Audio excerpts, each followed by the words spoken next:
ఇక ప్రభుత్వం పడిపోతుందని ఒక సంచలన కామెంట్ చేసిండు బహిష్కృత నేత, కాంగ్రెస్ బహిష్కృత నేత, ఇదే మన బక్కజెడిసేనన్న ఒక సంచలనమైన మాట నిన్న మాట్లాడాడు. జస్ట్ సంవత్సరం లోపల ప్రభుత్వం పడిపోతుంది, కొత్త ముఖ్యమంత్రి వస్తాడు, కాంగ్రెస్ ప్రభుత్వం పడిపోవచ్చు అసెంబ్లీ సాక్షిగా ఆయననే అన్నారు కదా 1:100 చేయాలని. ఇప్పుడు ఎందుకు మరి మర్చిపోయారు అంటారు? అది బట్టి ఎవరు వీళ్ళ దృష్టిలో లెక్కకు లేరంటారా? బట్టి విక్రమార్క డిప్యూటీ ముఖ్యమంత్రి అంతే కదా. అయినప్పుడు leader of the house, opposition leader ఒక మాట ఇస్తే దానిపైన ఉండాల్సిన పరిస్థితి. కాబట్టి ఈ రోజు వాళ్ళు కాదు, ఇవాళ రాహుల్ గాంధీ గారు, ప్రియాంక గాంధీ గారు పరువు తీస్తారు. వాళ్ళందరినీ ప్రమాణ గిసొంటో మేము చేసిందని. బ్రదర్, నా అంచనా ప్రకారం కాంగ్రెస్ పార్టీ నేను అను నాకున్నది, నాకు తెలిసి 1 year లో ముఖ్యమంత్రి మారుతారు పక్కా. నిజం అనుకోవచ్చు అంటే 1 year లో మారే అవకాశాలు ఉన్నాయట. 100% అఖిల భారత కాంగ్రెస్ పార్టీ మార్చేస్తుంది. అంటే మీరు ఆన్ రికార్డ్ లో మాట్లాడుతున్నారు, మళ్ళీ ఒకసారి చెప్పండి. అరే 100% బ్రదర్. 1000 ఎందుకంటే ఇంత లఫంగా ముఖ్యమంత్రి వేయలేదు కాంగ్రెస్ పార్టీ చరిత్ర ఎక్కర్లేదు. ఇంత వేస్ట్ గానీ ఏ రోజులే ఎవరు కూడా చూడలే. ఇటువంటి పార్టీ బ్యాడ్ నేమ్ వచ్చేస్తుంది అబ్బా. 6 నెలలు కాంగ్రెస్ పార్టీ ఎంత చెడ్డ పేరు. ప్రియాంక గాంధీ, రాహుల్ గాంధీ గారు వచ్చి చిక్కడపల్లికి రాహుల్ గాంధీ గారు వస్తారు, యూత్ డిక్లరేషన్ ప్రియాంక గాంధీ గారు వస్తారు, వాళ్ళతో మేనిఫెస్టో చేస్తావు. ఆ మేనిఫెస్టోలా నువ్వు పేజ్ నెంబర్ 33 మెగా డిఎస్సి అని చెప్పి నువ్వు పెడతావు. మెగా డిఎస్సి అవేమి ఇవ్వవు.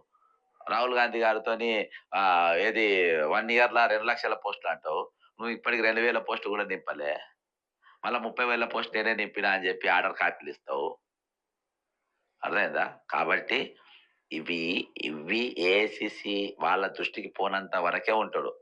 ఇప్పుడు పోతాయి ఇక ఆ వెట్టర్ల పంపాలను. అవి అలా పొద్దుగాలకి వెళ్ళి స్టార్ట్ చేసినా వాళ్ళకి డైరెక్ట్ అందే కార్యక్రమం. మధ్యలో బ్రోకర్లుగా మెయింటైన్ చేసి అందకుండా చేసింది కదా. ఇప్పుడు అట్లా లేదు, డైరెక్ట్ వాళ్ళకి అందే కార్యక్రమమే చేసిన. ఈ రోజు ఇక్కడ నిరుద్యోగులు ఎంత కష్టపడి 9 ఏళ్ళకి వెళ్ళి రియల్ గా రాహుల్ గాంధీ తెలిస్తే 3 రోజే వచ్చేటోడు. ఇవాళ ఏ ఆంగ్ల పత్రిక రాకుండా వీళ్ళు అడ్డుకుంటారు. ఒక ఇంగ్లీష్ పేపర్లు వచ్చినా ఇవాళ మార్నింగ్ ఒక ఫోన్ వచ్చింది నాకు ఢిల్లీకి వెళ్ళి.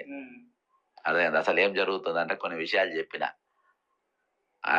పిఎల్ గిఎల్ మధ్యలో అడ్డుకునే వ్యక్తి కాదు, డైరెక్ట్ మనిషి.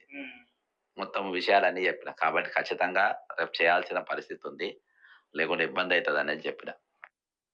బక్కజెడిసేనన్న బీఆర్ఎస్ పార్టీ మీద, ప్రభుత్వం మీద అలుపెరుగని పోరాటమే చేసిండు.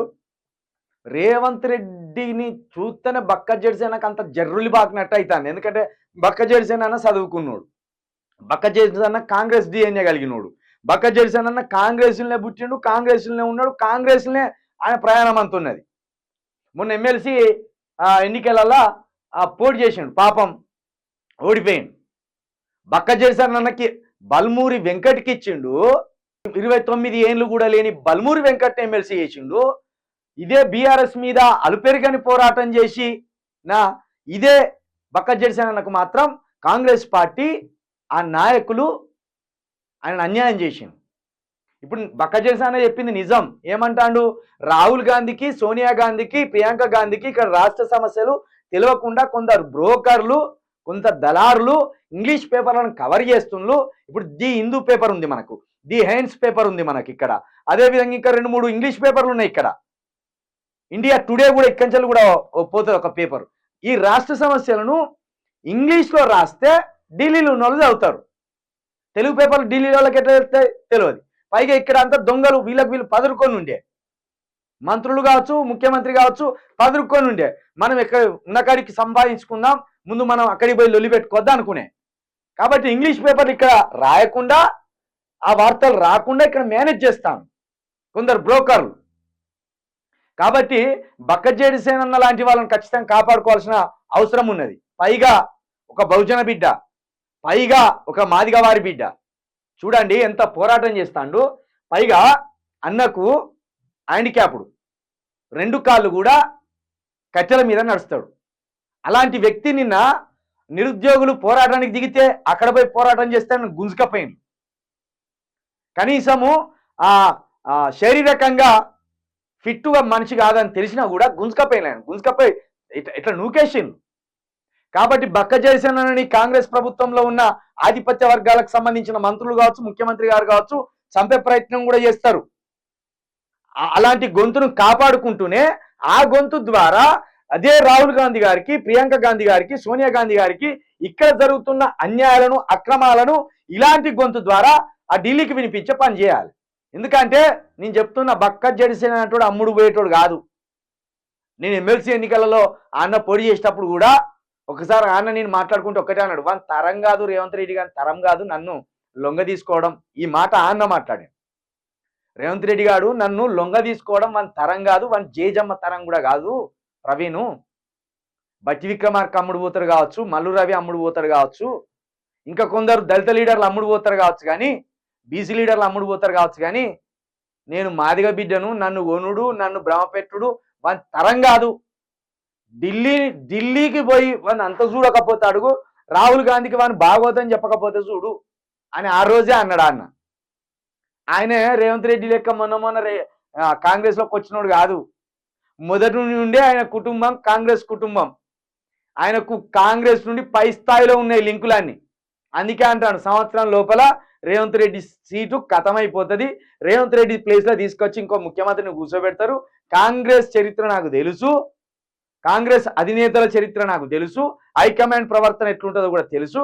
కాబట్టి అతి త్వరలో సీఎం రేవంత్ ముఖ్యమంత్రి పదవి నుండి తొలగించబడతాడు, ఆయన మార్చేస్తారు ముఖ్యమంత్రిగా అని బక్క జడిసేన్ అన్న అంటాడు. కాబట్టి బక్క జడిసేన్ అన్న చెప్పినట్టు జరిగితే మంచిదే. నిజంగా 6 నెలల్లో ఒక ప్రభుత్వం మీద ఇంత తీవ్ర స్థాయిలో అయితే వ్యతిరేకత రావడం అనేది అయితే సిగ్గుచేటిది. ఇంకొకటి, ఈ దొంగలు మేనిఫెస్టో తయారు చేసింది కదా, దీనికి మంత్రి దుద్దిల శ్రీధర్ బాబు గారు చైర్మన్. ఇక బట్టి ఇది దామోదర రాజనరసింహ గారు, ఇప్పుడున్న స్పీకర్ గారు, వీళ్ళందరూ కూడా ఇలా సభ్యులు 23 మంది సభ్యులతోటి దుద్దిల శ్రీధర్ బాబు గారి నేతృత్వంలో మేనిఫెస్టోని తయారు చేసింది. ఈ మేనిఫెస్టోలో ఏమిచ్చిందో కూడా అక్కడ రాహుల్ గాంధీకి కానీ ప్రియాంక గాంధీకి తెలియదు. అంటే పాయింట్స్ చెప్పి ఉండొచ్చు, మనం యూత్ డిక్లరేషన్ చేసినాం, Warangal youth declaration, Hyderabad youth declaration అని చేసినామని చెప్పి ఉంటారు.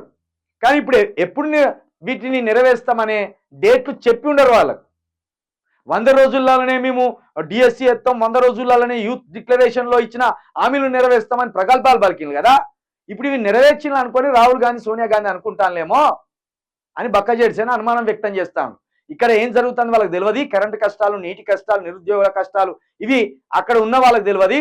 ఇవన్నీ వాళ్ళకి చేరవేస్తా, ముఖ్యమంత్రిని దించేస్తా అని ఈ బక్క జడిసేన ఏదైతే చెప్తాడో ఆయన చేస్తాడు. ఎందుకంటే ఆయన చాలా సబ్జెక్ట్ ఉన్నాడు. గాంధీ భవన్కి పోయి గాంధీ భవన్ ముందర నిలబడి పొల్లు తిట్టిండ్రు రేవంత్ రెడ్డిని. ఇక చేయడా? ఖచ్చితంగా చేస్తాడు.